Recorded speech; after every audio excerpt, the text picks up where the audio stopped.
Good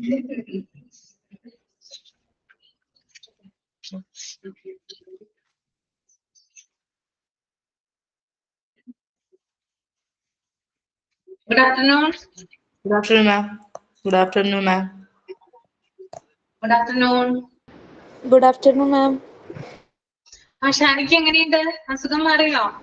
ma'am okay ആയി മാം, കുഴപ്പമില്ല.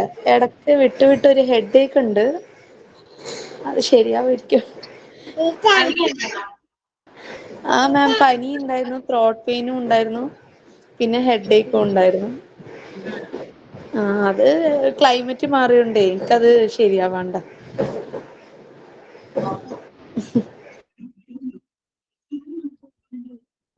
എല്ലാവർക്കും ഗുഡ് ആഫ്റ്റർനൂൺ കേട്ടോ. ഫുഡ് കഴിച്ചോ എല്ലാവരും?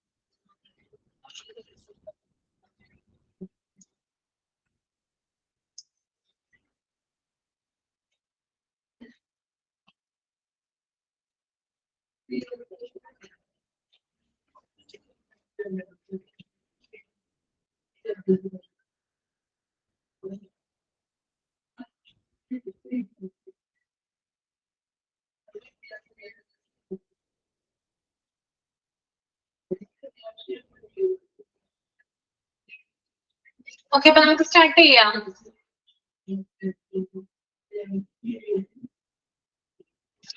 ഞാൻ കഴിച്ചു.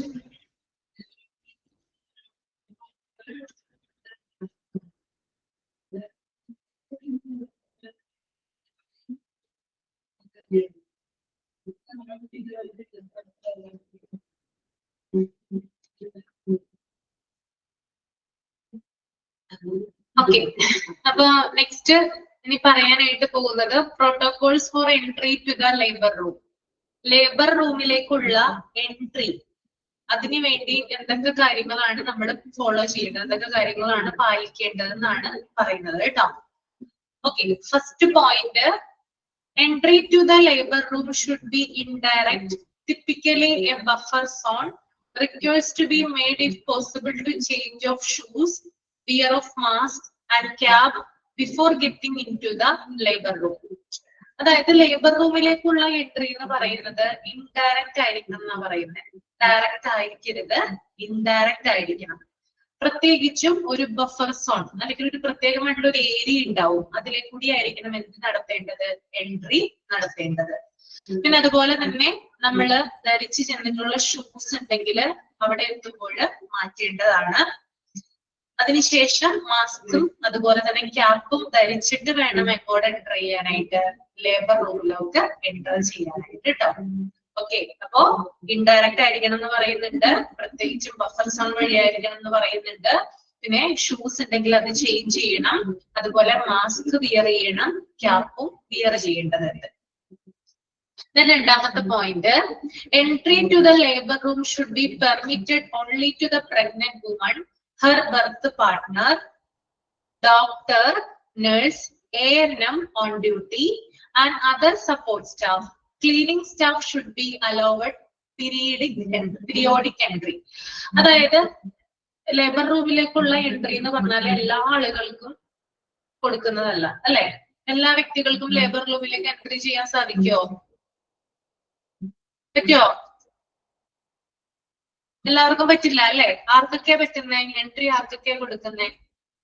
പ്രഗ്നന്റ് വുമൺ, ഓക്കെ, ഗർഭിണിയായിട്ടുള്ള സ്ത്രീക്ക് ലേബർ റൂമിലേക്ക് എൻട്രി നടത്താം.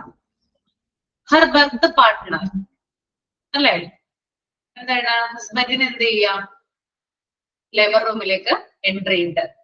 പിന്നെ ഡോക്ടർ, അതുപോലെ തന്നെ നഴ്സുമാര്, ANM auxiliary nurse mid wife, അവർക്കും എന്ത് ചെയ്യാം, എൻട്രി നടത്താം അല്ലെ.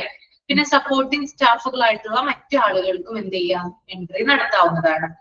ക്ലീനിങ് സ്റ്റാഫിന് ഇടവിട്ടാണ് എന്ത് കൊടുക്കുന്നത്, എൻട്രി കൊടുക്കുന്നത്. അതായത് ക്ലീൻ ചെയ്യുന്ന സമയങ്ങളിൽ മാത്രമാണ് ക്ലീനിങ് സ്റ്റാഫുകളെ ലേബർ റൂമിൽ എൻട്രി ചെയ്യിപ്പിക്കുക. അല്ലാത്ത സമയത്തില്ല കേട്ടോ. എപ്പോഴാണോ ക്ലീൻ ചെയ്യാനായിട്ട് പറയുന്നത് ആ സമയത്ത് മാത്രം. അതാണ് പീരിയോഡിക് എൻട്രി എന്ന് പറയുന്നത്. ഓക്കെ, ദെൻ മൂന്നാമത്തെ പോയിന്റ്, എന്തെങ്കിലും ആവശ്യമുണ്ടെങ്കിൽ മദറിനെ കയറ്റുന്നോ? എനിക്ക് തോന്നുന്നു ഇല്ലെന്നാണ് തോന്നുന്നത്. ഇല്ല, മദറിനെ കയറ്റില്ല കേട്ടോ.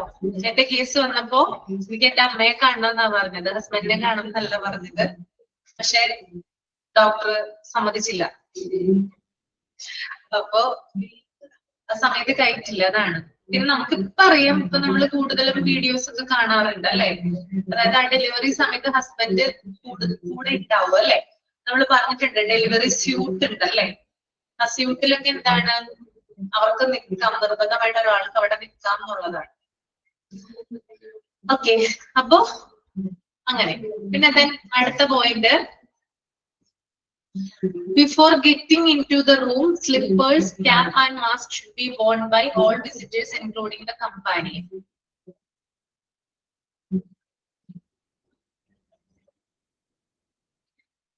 അതായത് നമ്മൾ ലേബർ റൂമിലേക്ക് കയറുമ്പോൾ സ്ലിപ്പേഴ്സ് ധരിക്കാവുന്നതാണ്. അതുപോലെ തന്നെ ക്യാപ്പ്, മാസ്ക് എന്നിവ ധരിച്ചിട്ട് വേണം കയറാൻ. അത് കമ്പാനിയൻ ഉൾപ്പെടെ വിസിറ്റേഴ്സ്, അതായത് ആരൊക്കെയാണോ എൻട്രി നടത്തുന്നത് അവരൊക്കെ എന്ത് ചെയ്യണം, പ്രത്യേകമായിട്ടുള്ള സ്ലിപ്പേഴ്സ്, അതായത് അവിടെ എൻട്രി ചെയ്യുന്നതിന് മാത്രം ഉപയോഗിക്കുന്ന സ്ലിപ്പേഴ്സ്, ക്യാപ്പും അതുപോലെ മാസ്കുകളും ധരിക്കണം. Next point, any visits of people other than on duty staff, pregnant woman and birth companion to the labor room should be short and timed to the task such as cleaning etc. ഇനി duty staff, അതുപോലെ pregnant woman, birth companion എന്നിവരൊഴിച്ച് ബാക്കിയുള്ള ആളുകൾക്ക് labour റൂമിലേക്കുള്ള entry എന്ന് പറയുന്നത് short time ആണ്. അതായത് കുറെ നേരം ഒന്നും ഇവിടെ സ്പെൻഡ് ചെയ്യാൻ പറ്റില്ല, ലേബർ റൂമിൽ സ്പെൻഡ് ചെയ്യാൻ പറ്റില്ല. അത്യാവശ്യത്തിന് മാത്രം അകത്തേക്ക് പോയിട്ട് പുറത്ത് വരാം. പ്രത്യേകിച്ച് ക്ലീനിങ് സ്റ്റാഫിനാണെങ്കിൽ അവർക്ക് ക്ലീൻ ചെയ്യാനുണ്ടെങ്കിൽ ആ ക്ലീൻ ചെയ്ത് അപ്പൊ തന്നെ എന്ത് ചെയ്യണം, പുറത്തിറങ്ങണം. കൂടുതൽ സമയം അവിടെ സ്പെൻഡ് ചെയ്യാനായിട്ട് പാടില്ല. Okay, next point, male staff entry should be confined only to those who are on duty or have been called for any accessories and fittings. They should be humble and gracious to the dignity and privacy of the woman. ഇത് നമുക്കറിയാം, labour റൂമില് ചില ആവശ്യങ്ങൾക്ക്, അതായത് പുരുഷന്മാരായിട്ടുള്ള സ്റ്റാഫുകൾ വരാറുണ്ട് അല്ലെ, mail staff വരാറുണ്ട് ഇല്ലേ, കണ്ടിട്ടുണ്ടോ? എന്തിനൊക്കെ വേണ്ടിയിട്ട് അവര് വരുന്നേ? ചിലപ്പോ ചില എക്യുപ്മെന്റുകൾ ഫിറ്റ് ചെയ്യാനായിരിക്കാം, അല്ലെങ്കിൽ എന്തെങ്കിലും അറേഞ്ച്മെന്റ് ഒക്കെ ചെയ്യാൻ വേണ്ടിയിട്ട് മെയിൽ സ്റ്റാഫ് വരാറുണ്ട്. ഓക്കെ, അപ്പോ ആ സമയത്ത് മെയിൽ സ്റ്റാഫിന് എൻട്രി കൊടുക്കാവുന്നതാണ്. പക്ഷെ ഒരു കാര്യം പ്രത്യേകം ശ്രദ്ധിക്കണം, മെയിൽ സ്റ്റാഫ് എൻട്രി നടത്തുന്ന സമയത്ത് പ്രഗ്നന്റ് വുമണിന് വേണ്ടിയിട്ടുള്ള, അതായത് പ്രഗ്നന്റ് വുമണിന് ഉള്ളൊരു പ്രൈവസി അതുപോലെ തന്നെ ഡിഗ്നിറ്റി ഒക്കെ മെയിൻറ്റെയിൻ ചെയ്ത് വേണം മെയിൽ സ്റ്റാഫ് എൻട്രി നടത്താൻ. ഓക്കെ, അതായത് നമുക്കറിയാം പ്രഗ്നന്റ് വുമൺ ആണ്, അതുകൊണ്ട് തന്നെ അവർക്ക് അവരുടേതായിട്ടുള്ള സ്വകാര്യതയുണ്ട്. പിന്നെ അവർക്ക് അതുപോലെ തന്നെ റെസ്പെക്ട് കാര്യങ്ങളൊക്കെ കൊടുക്കേണ്ടതുണ്ട്. അപ്പൊ ഇതൊക്കെ എന്ത് ചെയ്യണം, മെയിൽ സ്റ്റാഫ് സൂക്ഷിക്കേണ്ടതുണ്ട്. ഓക്കെ, അപ്പൊ ഇത്രയും കാര്യമാണ് പ്രോട്ടോകോൾ എന്ന് പറയുന്നത് കേട്ടോ. മനസ്സിലായോ? ക്ലിയർ ആണോ? ആ, ഓക്കെ.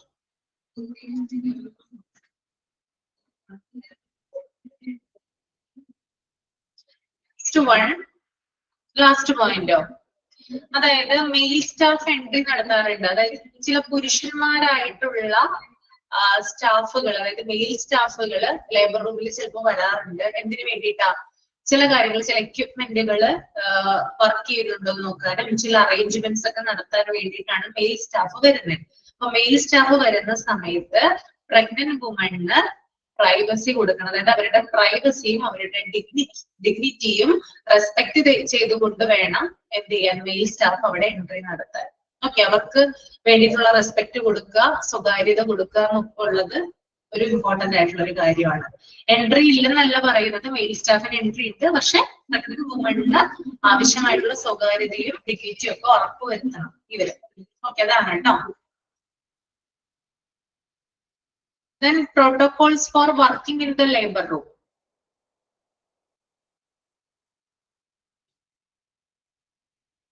ഇനി ലേബർ റൂമിലെ എന്താ പറയാ, അതായത് ലേബർ റൂം വർക്ക് ചെയ്യുന്നതിന് വേണ്ടിയിട്ടുള്ള എന്തൊക്കെ പ്രോട്ടോകോൾസ് ആണ് അതിനകത്ത് വരുന്നത് നമുക്ക് നോക്കാം.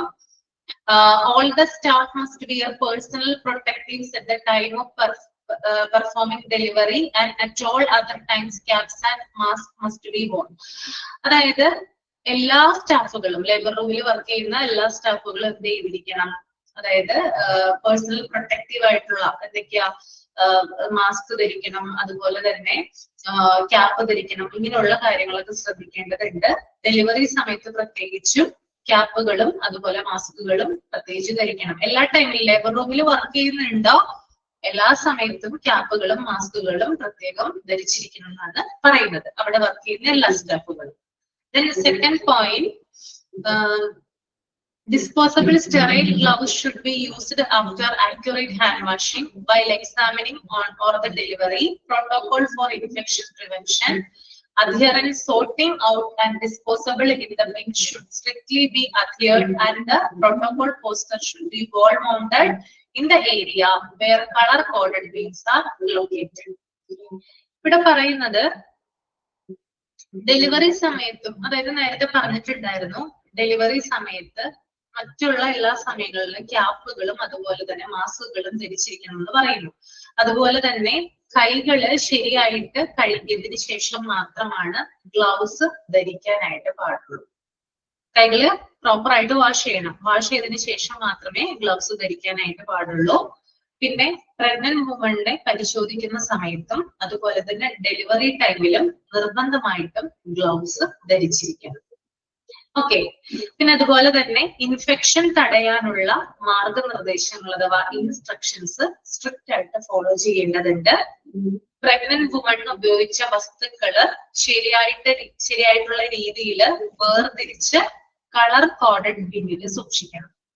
ഇന്നത്തെ ക്ലാസ്സിൽ പറഞ്ഞിട്ടുണ്ടായിരുന്നു അല്ലെ, കളർ കോഡഡ് ബിൻ ഉണ്ട് അല്ലെ, യെല്ലോ കളർ ഉണ്ട്, ഗ്രീൻ കളർ ഉണ്ട്, റെഡ് കളർ ഉണ്ട്, അങ്ങനെ അത് ഇൻഫെക്ഷൻസ് ഉണ്ട്, നോൺ ഇൻഫെക്ഷൻസ് ഉണ്ട്. ഇത്തരത്തിലുള്ള വസ്തുക്കൾ എന്ത് ചെയ്യണം, സെപ്പറേറ്റ് ആയിട്ട് വേർതിരിച്ച് കളർ കോഡഡ് ബിന്നിൽ സൂക്ഷിക്കണം എന്ന് പറയുന്നുണ്ട്. അതുപോലെ തന്നെ അത് എന്താണെന്ന് ആളുകളെ അവെയർ ചെയ്യുന്നതിന് വേണ്ടിയിട്ട് കളർ കോഡഡ് ബിന്നില് പ്രത്യേകമായിട്ടുള്ള പോസ്റ്ററുകൾ ഒട്ടിച്ചിരിക്കണം. അതായത് ഇന്നതാണെന്ന് പറഞ്ഞിട്ട് ആളുകളെ അവെയർ ചെയ്തിരിക്കണം.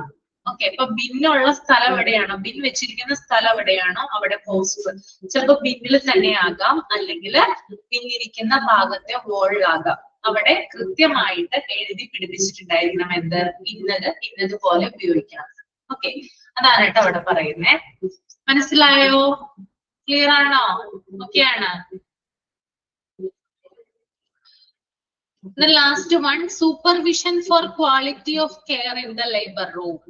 ഇനി ലേബർ റൂമില് സൂപ്പർവിഷൻ അല്ലെങ്കിൽ മേൽനോട്ടം, അതായത് ഗുണനിലവാരം ഉറപ്പുവരുത്തുന്നതിന് വേണ്ടിയിട്ട് എന്തൊക്കെ കാര്യങ്ങൾ ചെയ്യാം എന്നാണ് പറയുന്നത്. First one, should have a neatness checklist for evaluation that should be completed and signed by the supervisor who contracts a visit of the labor room. അതായത് സൂപ്പർവൈസർ, അതായത് ഇതിന് മേൽനോട്ടം വഹിക്കുന്ന ഒരു വ്യക്തിയുണ്ട്, അദ്ദേഹമാണ് സൂപ്പർവൈസർ. അദ്ദേഹം ലേബർ റൂമിൽ വന്നിട്ട് എല്ലാ കാര്യങ്ങളും പരിശോധിച്ചതിന് ശേഷം ഒരു ചെക്ക് ലിസ്റ്റ് സൂക്ഷിക്കണം എന്നാണ് പറയുന്നത്. അതായത് എന്തൊക്കെ കാര്യങ്ങൾ ലേബർ റൂമിൽ ചെയ്യാം, എന്തൊക്കെ കാര്യങ്ങൾ ചെയ്യരുത്, അങ്ങനെ ഡീറ്റെയിൽ ആയിട്ടൊരു പ്ലാൻ തയ്യാറാക്കി അതിന്റെ ചെക്ക് ലിസ്റ്റ് സൂപ്പർവൈസർ സൂക്ഷിക്കണം. ഓക്കെ. ദെൻ രണ്ടാമത്തെ point, the facility in charge should visit the labor room twice during each week. Facility in charge എന്ന് പറഞ്ഞാല് ഒരു ഹോസ്പിറ്റലിന്റെ മൊത്തത്തിലുള്ള പ്രവർത്തനങ്ങൾ നോക്കി നടത്തുന്ന വ്യക്തിയാണെന്ന് ഫെസിലിറ്റി ഇൻചാർജ് എന്ന് പറയുന്നത്. അത് ചിലപ്പോ അഡ്മിനിസ്ട്രേറ്റർ ആകാം, അല്ലെങ്കിൽ സൂപ്പർവൈസറി പോസ്റ്റിൽ ഇരിക്കുന്ന വ്യക്തികളാകാം. ഓക്കെ. അപ്പൊ ഒരു ഹോസ്പിറ്റലിലെ മൊത്തത്തിലുള്ള കാര്യങ്ങളാണ് ഈ ഫെസിലിറ്റി ഇൻചാർജ് നോക്കി നടത്തുന്നത്. അപ്പൊ അദ്ദേഹം എന്ത് ചെയ്യണം, ലേബർ റൂം വിസിറ്റ് ചെയ്യണം എന്നാണ് പറയുന്നത്. ആഴ്ചയിൽ 2 പ്രാവശ്യമെങ്കിലും labour room facility in charge visit ചെയ്യേണ്ടതുണ്ട്. ദെൻ മൂന്നാമത്തെ point, the OPG-MU in charge of the labor room is required to visit the labor room twice every day. OPG എന്ന് പറഞ്ഞാൽ എന്താണ്? obstetric and gynecology അല്ലേ, പഠിച്ചിട്ടില്ലേ? OBG ഒബ്സ്ട്രെറ്റിക്സ് ആൻഡ് ഗൈനക്കോളജി ആണ് കേട്ടോ.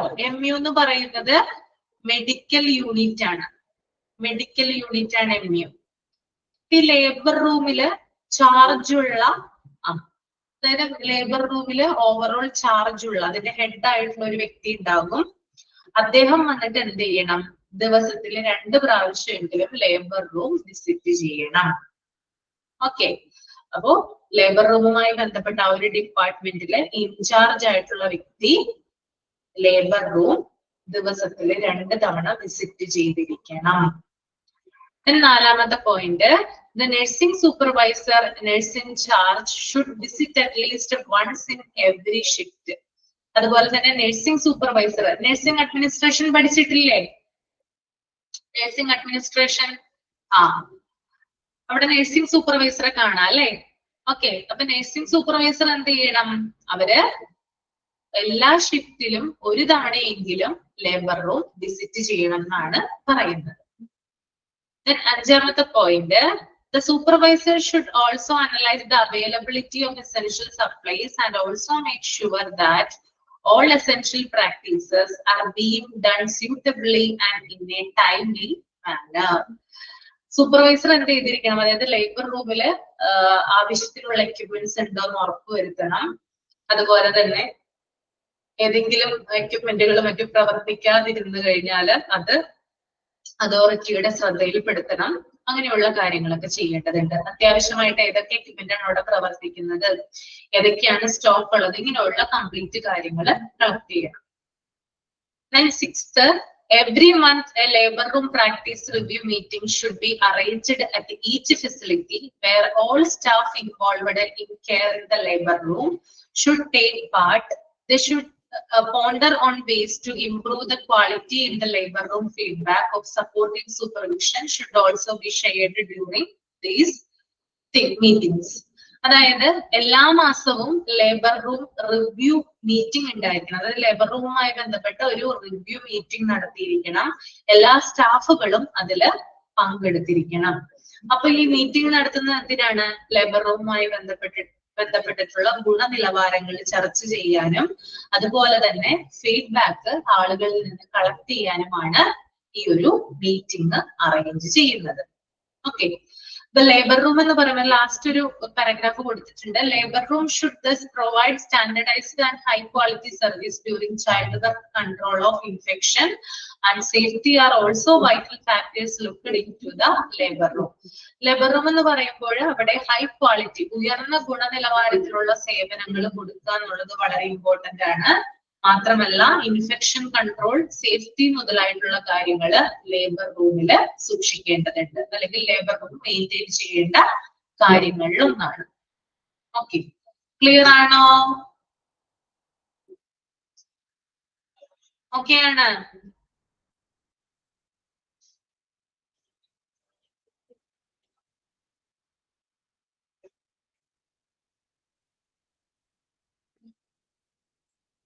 Okay, അപ്പൊ ഞാനൊരു കാര്യം ചോദിക്കട്ടെ, നിങ്ങൾക്ക് റിവിഷൻ ക്ലാസ്സിൽ മൈക്ക് ഓൺ ചെയ്യാറുണ്ടോ? ചെയ്യാറുണ്ട്? ഇല്ല മിസ്സേ, മിസ്സുകൾ ചോദ്യം ചോദിക്കുമ്പോഴത്തേനും നമ്മൾ ടൈപ്പ് ചെയ്താണ് ആൻസർ പറയാറുള്ളത്. മൈക്ക് ഓൺ ആക്കുമ്പോഴത്തേനും എല്ലാവരുടെയും കൂടെ ഇതാവത്തില്ലേ, ഡിസ്റ്റർബൻസ് ആവത്തില്ലേ? അപ്പൊ ഇതുമായി ബന്ധപ്പെട്ട എന്തെങ്കിലും ഡൗട്ട് ഉണ്ടോ? ലേബർ റൂം ഇല്ലല്ലോ, ഓക്കെ അല്ലേ? ക്ലിയർ അല്ലേ? കഴിഞ്ഞ ക്ലാസ്സിൽ പഠിപ്പിച്ചതെന്ന് വന്ന് എക്സ്പ്ലെയിൻ ചെയ്യാൻ പറഞ്ഞായിരുന്നു. കഴിഞ്ഞ ക്ലാസ്സിലെ 2-3 പോയിന്റ് നോട്ട്സ് കൊടുത്തെന്ന് പറഞ്ഞില്ലേ? നോട്ട്സ് കിട്ടി അതൊന്ന് എക്സ്പ്ലെയിൻ ചെയ്യാമോ? അതൊന്ന് ലേബർ വാർഡ് പ്രോട്ടോകോൾസ് കുറച്ച് പോയിന്റ് അത് ഇവിടെ അയച്ചിട്ടുണ്ട്, ഷാനി അയച്ചിട്ടുണ്ട് ഗ്രൂപ്പിൽ. ഹരിത ചോദിച്ചത് കണ്ടു. ഷാനി റേഡിയന്റ് മാമർ തുടങ്ങിയിട്ടാണ് ഇമ്പോർട്ടന്റ് ആയിട്ടുള്ള പോയിന്റ്സ്. ബാക്കിയുള്ള കാര്യങ്ങൾ വായിച്ചാൽ മതി, ജസ്റ്റ് പ്രോട്ടോകോൾസ് കേട്ടോ. ആ നോട്ട്സ് കറക്റ്റ് ആയിട്ട് നോക്കി വെക്കണം, അതിൽ നിന്ന് എക്സാമിന് ഉണ്ടാവും.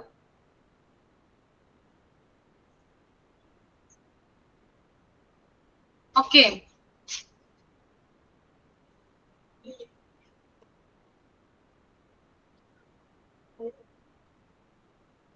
മാം ഒന്ന് എക്സ്പ്ലെയിൻ ചെയ്യാം മാം? ജസ്റ്റ് ആ ഒരു ചെയ്തുതരാം. ബാക്കിയുള്ളവര് ഞാൻ ക്ലാസിഫിക്കേഷൻ തുടങ്ങിയല്ലേ എടുത്ത് തുടങ്ങിയത്. ക്ലാസിഫിക്കേഷൻ ഞാൻ ഹരിതയ്ക്ക് അത് ഞാൻ പറഞ്ഞു കൊടുത്തിട്ടുണ്ട്. അവള് ഗ്രൂപ്പിൽ പറഞ്ഞിട്ട് 2 തവണ അത് മെസ്സേജ് അയച്ചിട്ടുണ്ട്. 1 തവണ പോലും അല്ല മെസ്സേജ് അയച്ചത്, 2 തവണ മെസ്സേജ് അയച്ചിട്ടുണ്ട്. അതിന്റെ വായിൽ തന്നെ കേൾക്കണം അല്ലെ? ഞാൻ തന്നെ പറഞ്ഞു തന്നോ അല്ലെ? ആണോ? നമുക്ക് റിവിഷൻ തുടങ്ങുവാണെങ്കിൽ നമുക്ക് ബാക്കിയുള്ളതും കൂടെ സമയം കിട്ടിയനായിരുന്നു. അല്ല ഹരിത, ഞാൻ എന്തായാലും പറയും. ഓരോ ചാപ്റ്ററിന്റെ റിവിഷൻ ഞാൻ എടുക്കുന്നുണ്ട്. അപ്പൊ പറഞ്ഞാൽ മതിയോ? മാം, ഞാൻ ആ ലേബർ വാർഡ് പ്രോട്ടോകോൾസ് ഇല്ല, അതിന്റെ ആ ഒരു പാരഗ്രാഫ് ഇല്ല, അതൊന്ന് പറഞ്ഞാൽ മറ്റേ പോയിന്റ്സ് പറഞ്ഞപ്പോൾ ക്ലിയർ ആയി, അത് മനസ്സിലായി. ഓക്കെ, ഞാനൊന്ന് ഹരിതയ്ക്ക് പറഞ്ഞു. ഒരു കാര്യം ചെയ്യും, ബാക്കിയുള്ളവരെ ക്ലാസിഫിക്കേഷൻ എടുക്കും കേട്ടോ. ടെക്സ്റ്റ് ബുക്കില് ക്ലാസിഫിക്കേഷൻ ഓഫ് ഹോസ്പിറ്റൽ ഉണ്ടല്ലോ, അതല്ലേ ഞാൻ സ്റ്റാർട്ട് ചെയ്തത് തുടക്കത്തില്. ഫസ്റ്റ് ചാപ്റ്റർ അതല്ലേ, അതൊന്ന് എടുത്ത് വെക്കും മറ്റുള്ളവരെ. ഞാൻ ഹരിതയ്ക്ക് ഇതൊന്ന് പറഞ്ഞു കൊടുക്കട്ടെ.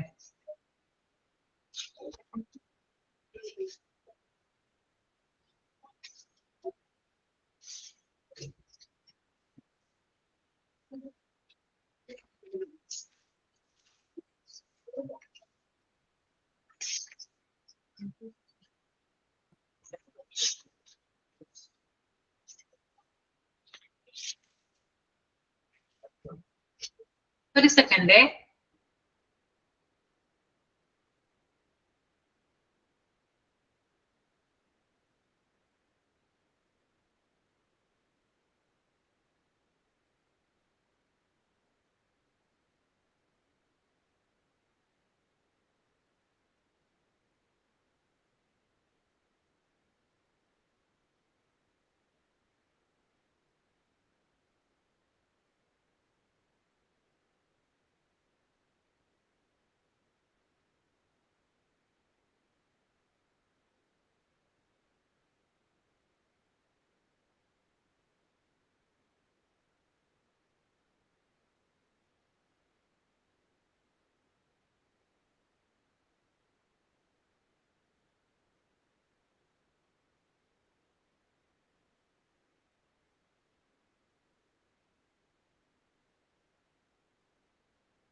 ഓക്കെ, ലേബർ വാർഡ് പ്രോട്ടോകോൾസ് ഹരിത ശ്രദ്ധിച്ചോളൂ കേട്ടോ. അതായത് ലേബർ വാർഡ് എങ്ങനെ നടത്തണം എന്നതിന്റെ വ്യക്തമായിട്ടുള്ള മാർഗനിർദ്ദേശങ്ങളാണ് ഈ ഒരു ലേബർ വാർഡ് പ്രോട്ടോകോളിലുള്ളത്. ഈ പ്രോട്ടോകോളിന്റെ ഉദ്ദേശം എന്ന് പറയുന്നത് ഗർഭിണികൾക്ക്, അതായത് പ്രഗ്നന്റ് വുമൻസിന് ഉയർന്ന നിലവാരത്തിലുള്ള ചികിത്സ നൽകുക എന്നുള്ള ഉദ്ദേശത്തോടു കൂടിയാണ് ഈ പ്രോട്ടോകോള് നിർമ്മിച്ചിരിക്കുന്നത്. അതുപോലെ തന്നെ ഇതിന്റെ അടുത്ത പോയിന്റ് പറയുന്നത് അഡ്മിനിസ്ട്രേഷൻ ആൻഡ് പോളിസീസ്, അതായത് കുറേയധികം ഭരണ നയങ്ങൾ ഇതിനകത്ത് പറയുന്നുണ്ട്. അതിലൊന്ന് നഴ്സിംഗ് സ്റ്റാഫിന്റെ റെസ്പോൺസിബിലിറ്റീസ് എന്തൊക്കെയാണെന്ന് പറയുന്നു. അതുപോലെ തന്നെ അഡ്മിഷനുള്ള ക്രൈറ്റീരിയ എന്തെന്ന് പറയുന്നുണ്ട്. പിന്നെ ട്രാഫിക് കൺട്രോൾ, അതായത് തിരക്ക് നിയന്ത്രിക്കുന്നതായിട്ടുള്ള കാര്യങ്ങള്, അതുപോലെ വാർഡ് റെഗുലേഷൻ, പിന്നെ ഡിസാസ്റ്റർ മാനേജ്മെന്റ്, ഇത്തരത്തിലുള്ള കാര്യങ്ങളൊക്കെ പ്രോട്ടോകോളിൽ വരുന്നതാണ്. അത് ലേബർ റൂമിൽ മാത്രമല്ല, ഏതൊരു ഡിപ്പാർട്ട്മെന്റ് ആയാലും ഇത്തരത്തിലുള്ള കാര്യങ്ങൾ ഉണ്ടാകും. പിന്നെ രണ്ടാമത്തെ പോയിന്റ് എന്ന് പറയുന്നത് എങ്ങനെയാണ് ഇൻപേഷ്യന്റ് കെയർ കൊടുക്കേണ്ടത്, അതുപോലെ തന്നെ പ്രസവ സമയത്ത് എങ്ങനെയാണ്, ഡെലിവറി സമയത്ത് വുമൻസിനെ എങ്ങനെയാണ് മാനേജ് ചെയ്യേണ്ടത്, പിന്നെ പോസ്റ്റ്മോർട്ടം കെയർ എങ്ങനെയാണ് കൊടുക്കേണ്ടത്, ന്യൂബോൺ കെയർ എങ്ങനെയാണ് കൊടുക്കേണ്ടത്, അത്തരത്തിലുള്ള ഇൻസ്ട്രക്ഷൻസ് ആണ് പ്രോട്ടോകോളിലുള്ളത്. മനസ്സിലായോ? ഓക്കെ ആണോ? Yes ma'am. ആ 4 പോയിന്റ് മനസ്സിലായിരുന്നു. ഞാൻ ഇത് ഈ ഒരു ഭാഗം കറക്റ്റ് അങ്ങോട്ട് ക്ലിയർ ആയില്ല, വായിച്ചു നോക്കിയിട്ടേ. അത് ഞാൻ ഡൗട്ട് ചോദിച്ചത് മാമിനോട്.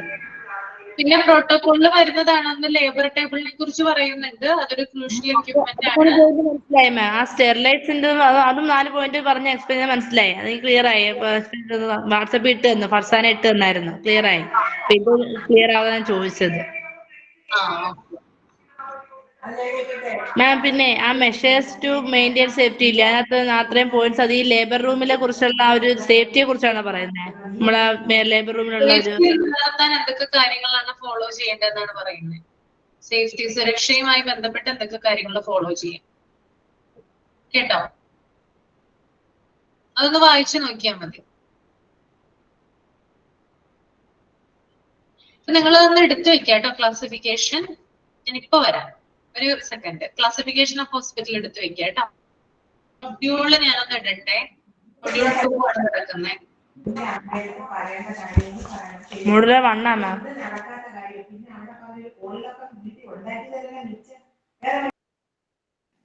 ആ ക്ലാസിഫിക്കേഷൻ അല്ലേടെ നമുക്കൊന്ന് മിലു മിസ് പറഞ്ഞിട്ടുള്ള റിവിഷൻ.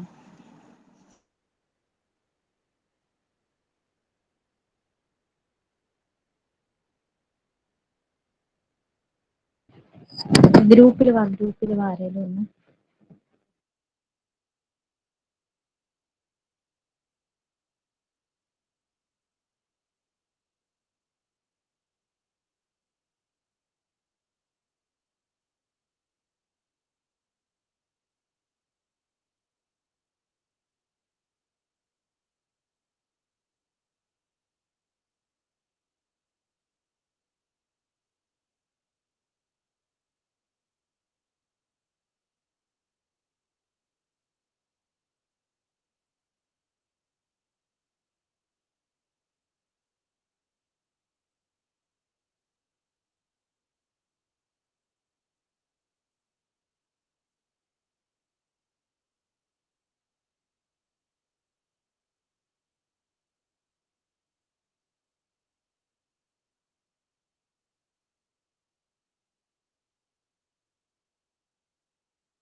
ഓക്കെ, അപ്പൊ ഞാൻ ആദ്യം ചാപ്റ്റേഴ്സിനെ കുറിച്ചൊരു ഇത് തരാം. ഫസ്റ്റ് ചാപ്റ്റർ എടുത്തത് ചാപ്റ്റർ 4 ആണ്, ക്ലാസിഫിക്കേഷൻ ഓഫ് ഹോസ്പിറ്റൽ. ശരിയാണോ? Second chapter out patient department ആണ്, ചാപ്റ്റർ 6. ദെൻ പിന്നീട് ചാപ്റ്റർ 9 എടുത്തു, ഇൻ പേഷ്യന്റ് ഡിപ്പാർട്ട്മെന്റ് അല്ലെ. ദെൻ ചാപ്റ്റർ 10 എടുത്തു, ഹോസ്പിറ്റൽ വാർഡ്. ഇതാണ് ഫസ്റ്റ് മൊഡ്യൂളിൽ എടുത്തത്. ഓക്കെ അല്ലേ? അപ്പൊ 4 ചാപ്റ്റർ കേട്ടോ. അപ്പൊ ആദ്യം നമുക്ക് ക്ലാസിഫിക്കേഷൻ ഓഫ് ഹോസ്പിറ്റൽ ഡിസ്കസ് ചെയ്യാം.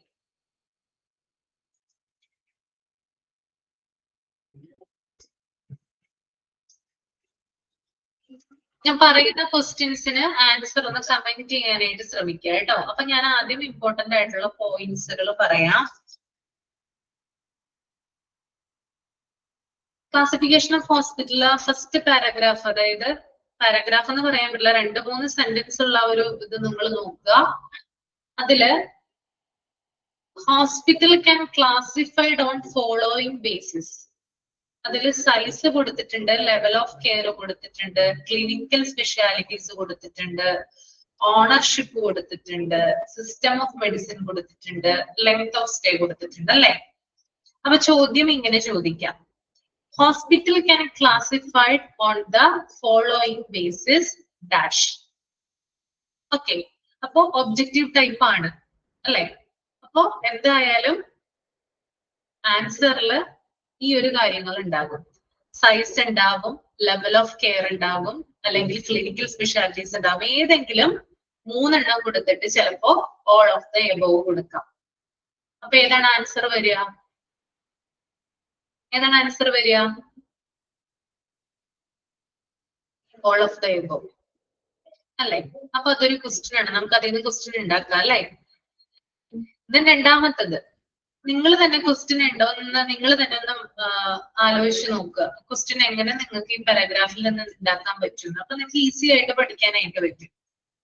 രണ്ടാമത്തത് സൈസ്. സൈസ് എന്ന് പറയുന്ന ഒരു ചെറിയൊരു പാരഗ്രാഫിൽ കൊടുത്തിട്ടുണ്ട്. Size of a hospital is generally measured by the number of inpatient beds. Inpatient beds ആണ് അല്ലെ? ഡാഷ് കൊടുക്കുക അല്ലെ? ഡാഷ് കൊടുത്തിട്ട് ചോദിക്കാം. ഔട്ട് പേഷ്യന്റ് ബെഡ്സ് എന്ന് ചോദിക്കാം, ഇൻപേഷ്യന്റ് ബെഡ്സ് എന്ന് ചോദിക്കാം, നൺ ഓഫ് ദ എബോവ് കൊടുക്കാം. അപ്പൊ എന്താണ് ഒരു ഹോസ്പിറ്റലിന്റെ സൈസ് നിർണ്ണയിക്കുന്നത്? അവിടെയുള്ള ഇൻപേഷ്യന്റ് ബെഡ്സിന്റെ അടിസ്ഥാനത്തിലാണ്. Then hospital can classified into dash അല്ലെ? ചിലപ്പോ എണ്ണം ചോദിക്കാം. 3 ചോദിക്കാം, 4 ചോദിക്കാം, 5 ചോദിക്കാം. 3 ആണ്. പെട്ടെന്ന് വരുന്നുണ്ടല്ലോ ആൻസർ. Very good. ഓക്കെ, അപ്പൊ എണ്ണം ചോദിക്കാം, ഹൗ മെനി എന്ന് ചോദിക്കാം. അതുപോലെ തന്നെ എന്തൊക്കെയാണെന്ന് ചോദിക്കാം. സ്മോൾ ഹോസ്പിറ്റൽ വരും, മിഡ് സൈസ്ഡ് ഹോസ്പിറ്റൽ വരും, അതുപോലെ തന്നെ ലാർജ് ഹോസ്പിറ്റൽ വരും അല്ലെ? അതിനുശേഷവും ഒരു ഓൾ ഓഫ് ദ എബോവ് കൊടുക്കാം. അപ്പൊ അതിന് ആൻസർ ആയി. ഞാൻ പറയുന്ന എല്ലാവർക്കും ക്ലിയർ ആവുന്നുണ്ടോ? ക്യാച്ച് ചെയ്യാൻ പറ്റുന്നുണ്ടോ? ക്വസ്റ്റ്യൻസ് ചോദിക്കാട്ടോ. ക്വസ്റ്റ്യൻസ് ഇത് കഴിഞ്ഞിട്ട് ചോദിക്കാം. സ്മോൾ ഹോസ്പിറ്റൽ നമ്മൾ അടുത്ത് നോക്കുന്നതാണ്. Small hospital. The hospital with approximately 30 or less beds are generally recognized as small hospital. Okay. അപ്പൊ ചോദ്യം ചിലപ്പോ ഇങ്ങനെ ചോദിക്കാം. What is the bed capacity of a small hospital? എത്രയാ? Approximately 30 or less beds. അതാണ് ആൻസർ വരുന്നത്. Okay. What is the bed capacity of small hospital? 30 or less. Okay. ഇനി next, small hospital എന്ന് പറയുമ്പോൾ ലിമിറ്റഡ് റിസോഴ്സസ് ആണ്. അപ്പൊ ചിലപ്പോ ആ ഒരു രീതിയിൽ ചോദ്യം ചോദിക്കാം. ഏത് തരത്തിലാണ് അവിടെ റിസോഴ്സസ് ഉള്ളതെന്ന് ചോദിക്കാം. ഓക്കെ, അപ്പോ നോട്ട് ചെയ്ത് വെക്കാം. ലിമിറ്റഡ് റിസോഴ്സസ് ആണ് അതിന്റെ ക്യാരക്ടറിസ്റ്റിക്സ് എന്ന് പറയുന്നത്. ഓക്കെ, പിന്നെ അതിന് താഴെയായിട്ട് അതിനുള്ളിൽ വേറൊരു ക്വസ്റ്റ്യനും കൂടി ഉണ്ട്. അത് നിങ്ങൾ ശ്രദ്ധിച്ചോ? Majority of the hospitals in India are small hospital. അപ്പൊ അങ്ങനെയും ചോദ്യം വരാം. ഓക്കെ, അതായത് ഇന്ത്യയിൽ ഏറ്റവും കൂടുതലുള്ള ഹോസ്പിറ്റൽ എന്ന് പറയുന്നത് ഏത് ഹോസ്പിറ്റലാണ്? സ്മോള് കൊടുത്തിട്ടുണ്ടാവാം, മിഡ് സൈസിൽ കൊടുത്തിട്ടുണ്ടാകാം, ലാർജ് കൊടുത്തിട്ടുണ്ടാവാം. സ്മോൾ ആണ് ആൻസർ വരുന്നത്. അതുപോലെ തന്നെ ഈ ഒരു സ്മോൾ ഹോസ്പിറ്റലിന്റെ പ്രത്യേകത എന്താണ്? ഔട്ട്സോഴ്സ് ചെയ്യാണ്. എല്ലാ കാര്യങ്ങളും ഔട്ട്സോഴ്സ് ചെയ്യുന്നു അല്ലെ? ലബോറട്ടറി ആയാലും റേഡിയോളജി ആയാലും ഫാർമസി ആയാലും എന്ത് ചെയ്യുന്നു? ഔട്ട്സോഴ്സ് ചെയ്യുന്നു. അപ്പോ ഇങ്ങനെ ചോദ്യം വരാം. What is A common practice in small hospital regarding various services? Okay, ഞാൻ പറയുന്ന ചോദ്യം ശ്രദ്ധിക്കുക. What is A common practice in small hospitals regarding various services? എന്താണ് ആൻസർ വരുന്നത്? The outsource service like laboratory, radiology and pharmacy.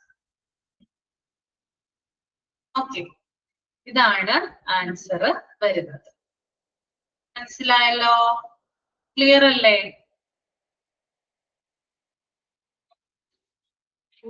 Okay, ഇനി അടുത്തത് നോക്കിയേ നിങ്ങള്. അപ്പോ ഇമ്പോർട്ടന്റ് ആയിട്ട് അവിടെ പോയിന്റ് ചെയ്യേണ്ടത് 30 or less beds അണ്ടർലൈൻ ചെയ്യുക. അതുപോലെ തന്നെ majority of the hospital underline ചെയ്യുക. അതുപോലെ തന്നെ ഔട്ട്സോഴ്സ് അണ്ടർലൈൻ ചെയ്യുക. ലിമിറ്റഡ് അണ്ടർലൈൻ ചെയ്യുക. ഈ ടേം ഒക്കെ നോക്കി വെക്കണം എക്സാമിന് മുമ്പ്. അതിൽ നിന്നൊക്കെ ചോദ്യങ്ങൾ ചോദിക്കാം. നമുക്ക് അടുത്തത് നോക്കാം, മിഡ് സൈസ്ഡ് ഹോസ്പിറ്റൽ. ഇതിനകത്ത് കുറേയധികം ക്വസ്റ്റ്യൻസ് നമുക്ക് പ്രിപ്പയർ ചെയ്യാനായിട്ട് സാധിക്കും അല്ലെ. കുറേയധികം ക്വസ്റ്റ്യൻസ് ചോദിക്കാനുള്ള സാധ്യതയുണ്ട് ഇതിന്നൊക്കെ. എന്താണ്? Mid sized hospitals typically having 30 to 100 beds അല്ലെ. അത് ചോദിക്കാം, മിഡ് സൈസ്ഡ് ഹോസ്പിറ്റലിൽ എത്ര ബെഡ് ആണുള്ളത് അല്ലെ. What is the typical bed capacity of A mid sized hospital? What is the typical bed capacity of a mid-sized hospital? എത്രയാ? 30 to 100 beds. 30 to 100 beds ആണ് കേട്ടോ. അതിന്റെ തൊട്ടടുത്ത് തന്നെ അടുത്തൊരു ചോദ്യം കിടപ്പുണ്ട്. Are also very popular in India. അപ്പൊ dash is the very popular in India ചോദിക്കാം. എന്താ? മിഡ് സൈസ്ഡ് ഹോസ്പിറ്റൽ ആണ് ഇന്ത്യയില് ഏറ്റവും പോപ്പുലർ ആയിട്ടുള്ളത് കേട്ടോ. മെജോറിറ്റി ഏതായിരുന്നു? മെജോറിറ്റി സ്മോൾ ഹോസ്പിറ്റൽ ആണ്. പക്ഷെ പോപ്പുലർ ആയിട്ടുള്ളത് മിഡ് സൈസ്ഡ് ഹോസ്പിറ്റൽ ആണ്. ഓക്കെ. പിന്നെ അതുപോലെ തന്നെ അടുത്തൊരു ചോദ്യം വരുന്നത്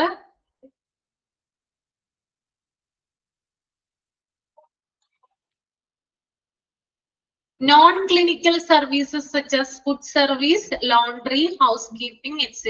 are usually outsourced in a mid-sized hospital.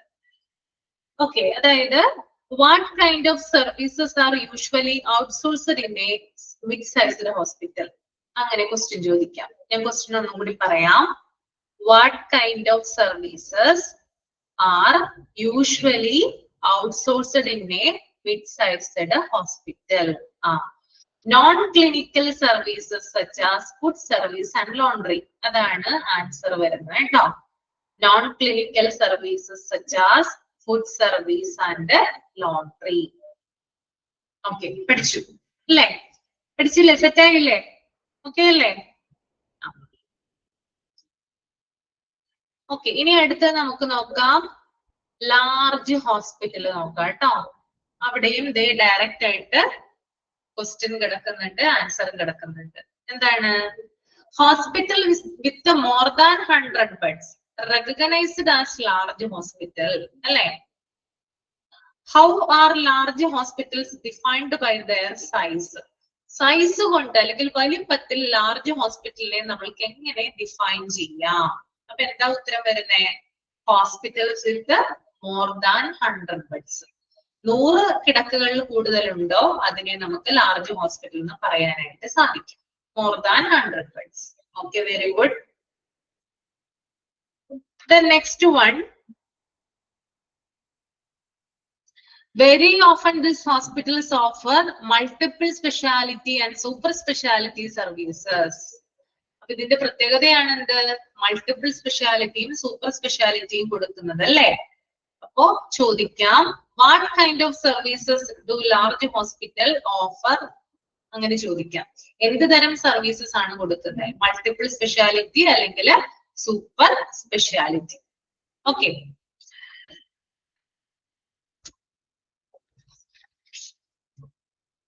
then next one,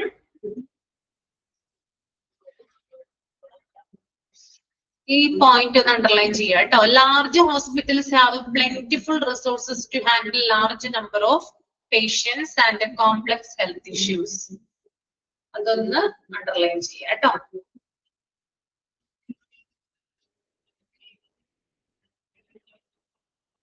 ഇനി അടുത്ത് നമ്മൾ നോക്കാനായിട്ട് പോകുന്നത് ലെവൽ ഓഫ് കെയർ ആണ്. Another basis of classifying hospital is level of care, which are basically 3: primary care, secondary care and tertiary care അല്ലേ. അതിനകത്ത് ആദ്യത്തേത് primary care. അപ്പൊ level of care can be divided into dash. എത്രയാ? 3, 4, 5, 3. Okay, അപ്പൊ primary കെയറിൽ നിന്ന് ഞാൻ 2 questions നിങ്ങളോട് ചോദിക്കാം. അതിനകത്ത് ആദ്യത്തേത് ഒന്ന് നിങ്ങൾ ജസ്റ്റ് ഒന്ന് നോക്കി വെക്കുക. പ്രൈമറി കെയറിൽ പറയുന്നത് the hospitals that provide basic medical care such as outpatient consultation, vaccination, medicine for simple ailment or seasonal infection, normal deliveries. Underline ചെയ്യാം കേട്ടോ. ഫസ്റ്റ് ആ 2 സെന്റൻസ് ഒന്ന് അണ്ടർലൈൻ ചെയ്യാം.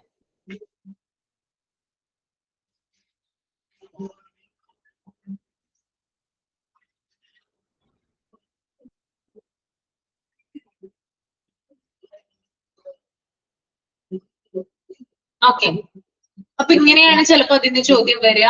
What kind of medical care is provided at primary care hospitals? ഒന്നുകൂടി ചോദ്യം പറയാം. What kind of medical care is provided at primary care hospital? ഉത്തരം വരുന്നത് out patient consultation, vaccination and medicine four simple ailment. Okay, ഇനി primary care ഹോസ്പിറ്റലിന് ഉദാഹരണം ഏതെന്ന് ചോദിക്കാം. What is an example of primary health care hospital? ഏതാ? PHC ആണല്ലേ? PHC ആണ് answer വരിക. Very good. ഇനി നമുക്ക് അടുത്തത് സെക്കൻഡറി കെയറിലോട്ട് പോകാം.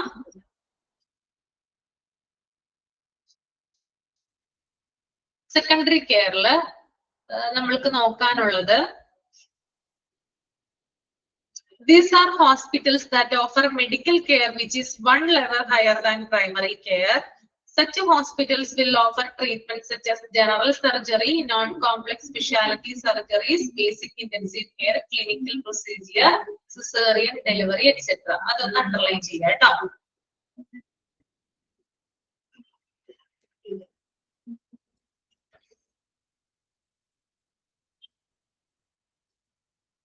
ഓക്കെ, ഇനി നമുക്ക് അതിൽ നിന്ന് പ്രതീക്ഷിക്കാവുന്ന ചോദ്യം എന്ന് പറയുന്നത് എക്സാമ്പിൾ ആണ്. Right an example of secondary care hospital. ഏതാ ഉത്തരം കൊടുക്കുക നിങ്ങൾ? ആൻസർ ഏതൊക്കെയാ? CHSC അല്ലെ? അതുപോലെ CHSC മാത്രമാണോ വരുന്നത്? ഡിവിഷണൽ ആൻഡ് ഡിസ്ട്രിക്ട് ഹോസ്പിറ്റൽ അല്ലെ? ആ, അപ്പൊ അങ്ങനെ ചോദ്യം പ്രതീക്ഷിക്കാം കേട്ടോ.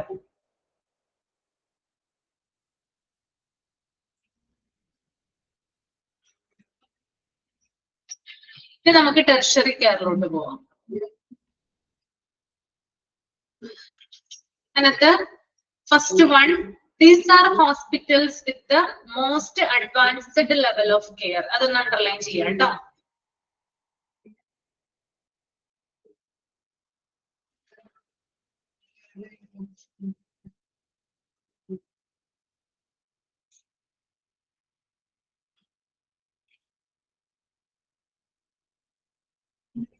ഓക്കെ, അപ്പൊ ചോദ്യം പ്രതീക്ഷിക്കാം. അതായത് ഫസ്റ്റ് സെന്റൻസ് ഒന്ന് അണ്ടർലൈൻ ചെയ്യൂ Vidya. These are hospital with the most advanced level of care. അത് അണ്ടർലൈൻ ചെയ്യും. ചോദ്യം ഇങ്ങനെയാണ് വരിക, what is the most advanced level of care provided by hospital? ഏത് ഹോസ്പിറ്റലുകളാണ്, ഏത് കെയർ ആണ് അഡ്വാൻസ്ഡ് ലെവലിലുള്ള പരിചരണം കൊടുക്കുന്നത്? Tertiary care. ഉത്തരം വരുന്നുണ്ട് ടെർഷറി കെയർ ആണ് കേട്ടോ. Okay, give an example of tertiary care hospital. Give an example of tertiary care hospital. Tertiary care ഹോസ്പിറ്റലുകൾക്ക് ഉദാഹരണം ഏതാ? മെഡിക്കൽ കോളേജ് അല്ലേ? മെഡിക്കൽ കോളേജ് എക്സാമ്പിൾ ആയിട്ട് വരുന്നതാണ്. Okay, very good.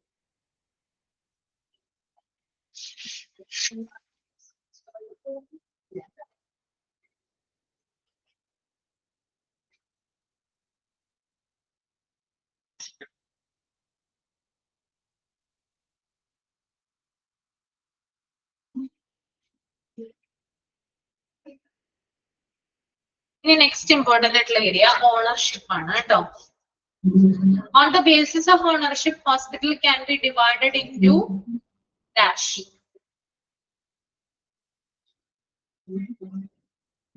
എത്രയായിട്ട് തിരിച്ചിരിക്കുന്നേ? 2. Very good.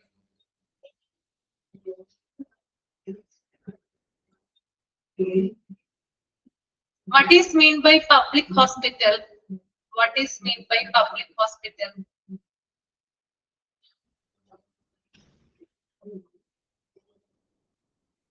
Old by government. Public hospital important ആണ്, അതൊക്കെ പഠിച്ചു വെക്കണം കേട്ടോ. ഓണർഷിപ്പിന്റെ ബേസിൽ ഒന്നും വിട്ട് കളയരുത്. പബ്ലിക് ഹോസ്പിറ്റലും പഠിച്ചു വെക്കുക, പ്രൈവറ്റ് ഹോസ്പിറ്റലും പഠിച്ചു വെക്കുക, രണ്ടിനും എക്സാമ്പിളും പഠിച്ചു വെക്കുക. Okay.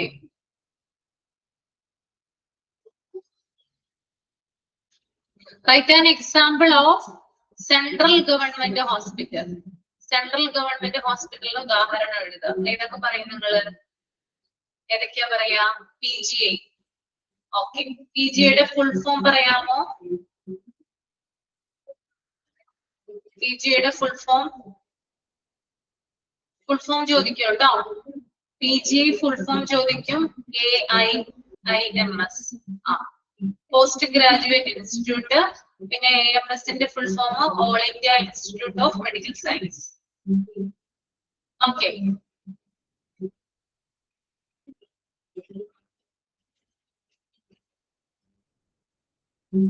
Then next,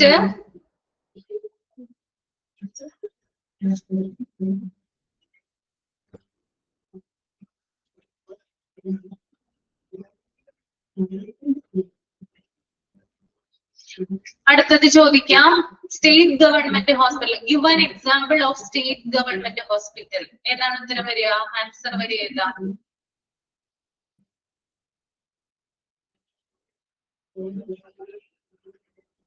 district hospital അല്ലെ? ഓക്കെ. അടുത്തൊരു ചോദ്യം ചോദിക്കാം.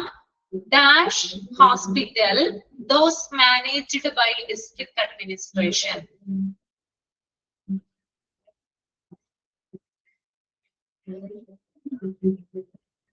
Municipal hospital. Very good. District അഡ്മിനിസ്ട്രേഷന്റെ വരുന്നതാണ് മുനിസിപ്പൽ ഹോസ്പിറ്റൽ എന്ന് പറയുന്നത് അല്ലെ? ഓക്കെ. Then PSUന്റെ ഫുൾ ഫോം എന്താ? PSU. Write an example of PSU.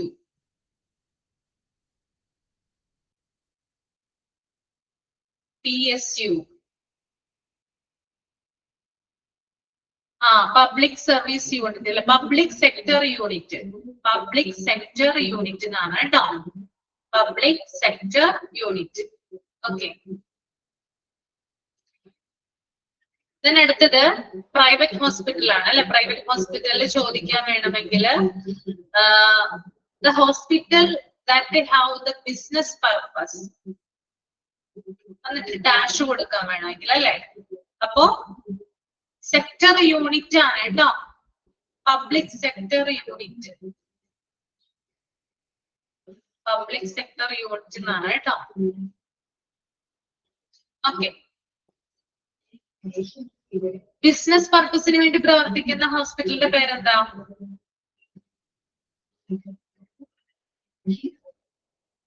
എന്തായിരുന്നു? ഫോർ പ്രോഫിറ്റ് പ്രൈവറ്റ് ഹോസ്പിറ്റൽ കേട്ടോ. ഫോർ പ്രോഫിറ്റ് സ്പെസിഫൈ ചെയ്ത് ചോദിക്കാം.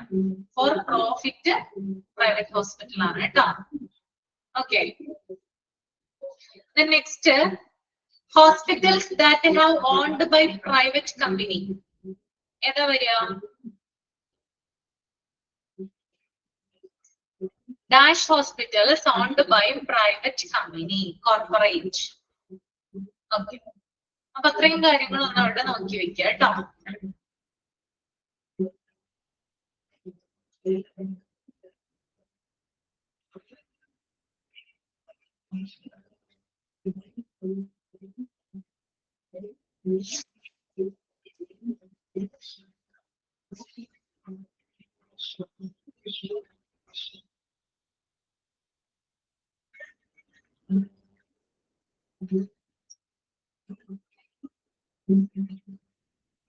PSU അണ്ടർടേക്കിംഗ് ആണ്, അങ്ങനെയാണ് എഴുതിയിരിക്കുന്നത്. ഞാൻ അങ്ങനെയാണ് നോട്ട് പറഞ്ഞത്.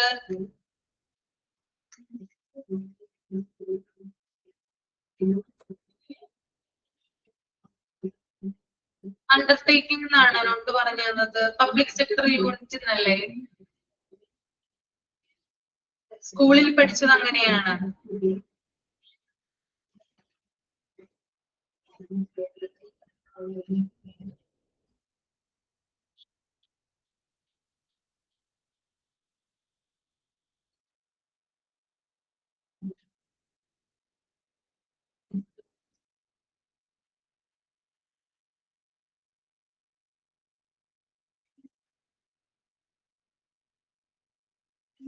പബ്ലിക് സെക്ടർ യൂണിറ്റ് തന്നെ ഒന്ന് എഴുതി വെക്കുക കേട്ടോ. അണ്ടർടേക്കിംഗ് ഏകദേശം സെയിം മീനിങ് തന്നെയാണ് വരുന്നത്. എന്നിരുന്നാലും നിങ്ങൾക്ക് രണ്ടും കൂടി ഉണ്ടാവില്ല, എന്തായാലും കൺഫ്യൂഷൻ ചെയ്ത് ക്വസ്റ്റ്യൻ ചോദിക്കില്ല കേട്ടോ. കൺഫ്യൂഷൻ ആയിട്ട് ഇത് ചോദ്യം ചോദിക്കില്ല. പബ്ലിക് സെക്ടർ യൂണിറ്റ് തന്നെയാണ് പറഞ്ഞു പോന്നിട്ടുള്ളത്. അണ്ടർടേക്കിംഗ് സെയിം മീനിങ് തന്നെയാണ് വരുന്നത്, എന്നാലും യൂണിറ്റിൽ തന്നെ എഴുതി വെക്കുക. എന്തെങ്കിലും മാറ്റം ഉണ്ടെങ്കിൽ ഞാൻ അടുത്ത ക്ലാസ്സിൽ പറഞ്ഞുതരാം കേട്ടോ.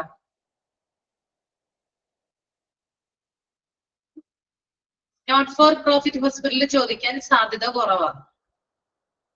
ഓക്കെ, ഇമ്പോർട്ടന്റ് ആയിട്ടുള്ള പോയിന്റ് ആണ് പറഞ്ഞത് കേട്ടോ. പിന്നെ സിസ്റ്റം ഓഫ് മെഡിസിന്റെ ബേസിൽ ഹോസ്പിറ്റലിനെ ഡിവൈഡ് ചെയ്യുക അല്ലെ.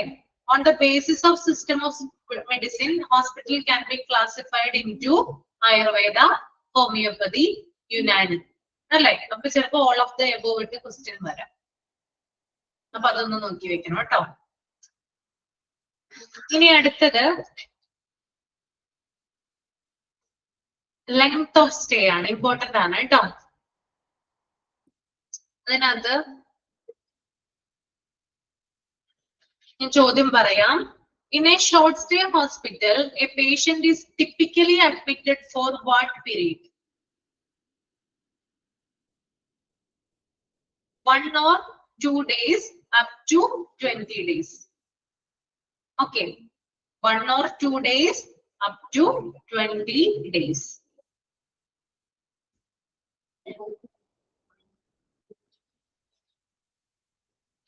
On the അടുത്തൊരു ക്വസ്റ്റ്യൻ പറയാം. നെക്സ്റ്റ് ക്വസ്റ്റ്യൻ ശ്രദ്ധിച്ചോളൂ. On the basis of length of stay, hospitals can be classified as dash. On the basis of length of stay, hospitals can be dash classified as dash. 2. Long stay and short stay. Okay, very good. ഇനി അടുത്തൊരു ചോദ്യം ചോദിക്കാം. Most hospitals found in our locality are what kind of hospitals? നമ്മുടെ ചുറ്റുവട്ടത്തൊക്കെ ഉള്ള ഹോസ്പിറ്റലുകൾ ഏത് തരത്തിലുള്ള ഹോസ്പിറ്റലുകളാണ്? Short stay.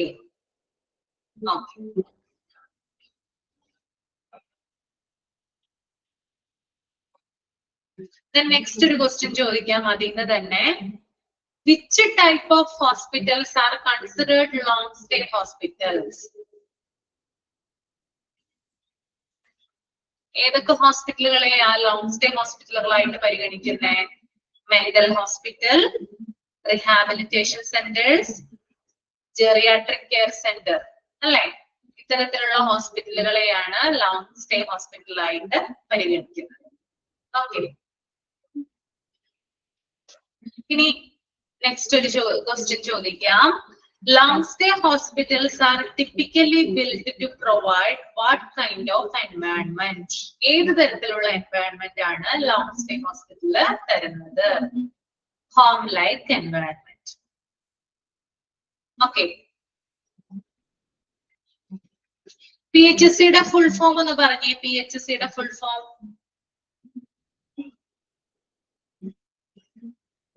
PHSC full form primary health centre അല്ലെ. CHSCയുടെ ഫുൾ ഫോം പറയൂ. CHSC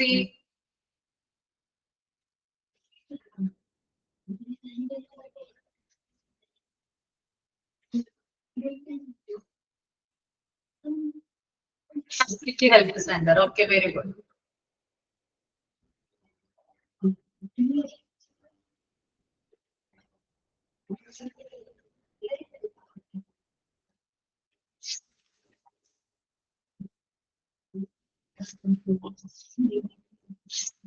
Okay.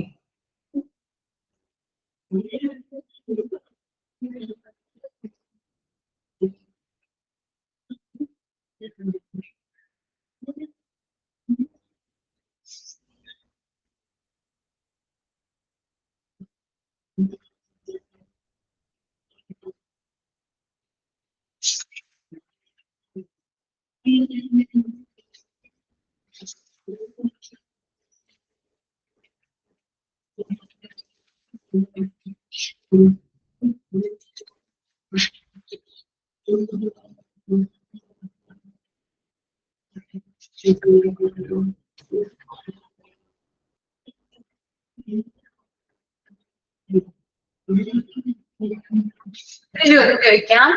of the following is an example of government hospital? Which of the following is an example of government hospital? Option പറയാം ഞാൻ. Corporate hospital, municipal hospital, not for profit hospital, hospital owned by an individual. Government hospital example എഴുതാൻ. Municipal hospital ആണ് അല്ലേ? Okay. Okay, very good. അപ്പൊ എല്ലാവർക്കും clear ആയെന്ന് വിചാരിക്കുന്നു ഈ ഒരു ചാപ്റ്റർ. ഓക്കെ അല്ലേ? നിങ്ങൾ ഏത് അർദ്ധരാത്രിയിലും ചോദിച്ചാൽ ഇതിന് ആൻസർ പറയും. എനിക്ക് നല്ല വിശ്വാസമുണ്ട്.